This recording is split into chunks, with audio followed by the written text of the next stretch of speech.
Hey, SA PrayerNet family, I'm Pastor Rob, and I say this all the time, but I have to, is because my wife and I, we really appreciate you joining us and praying for the city of San Antonio.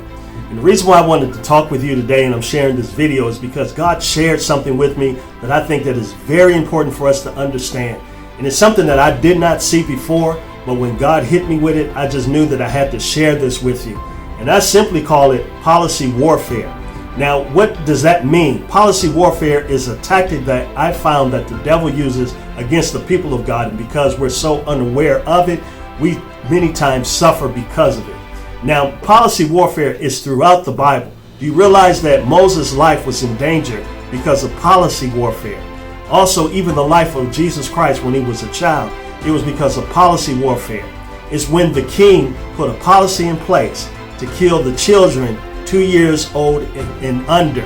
That's a policy that the devil would use. And we also know the history of our country, that there's been many policies that have been put in place that have not been for the betterment of our country and the safety of our people and the future of our children as well. So we have to be very aware of policy warfare. And I want to share this with you, even from the book of Esther, where it literally hit me like a ton of bricks, where I found how policy warfare was used by the devil to destroy the people of God.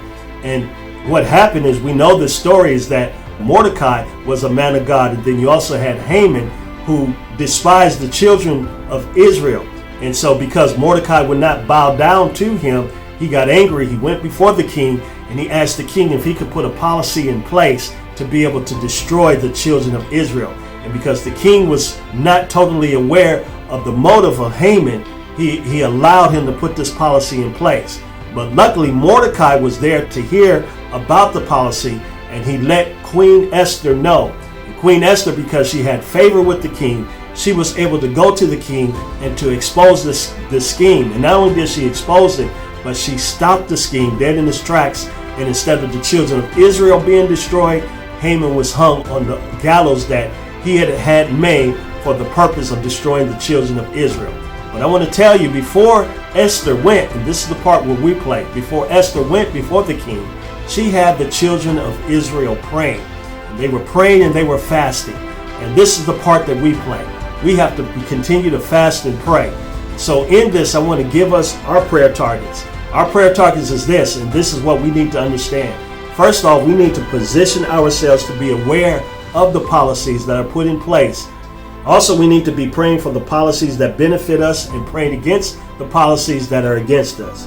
Then we need this is very key. We need to pray for the ones that stand before the king on our behalf, that they will represent the policies that we would benefit from: our human rights, our safety, and the future of our children. And lastly, we need to stand up and let our voices be heard too.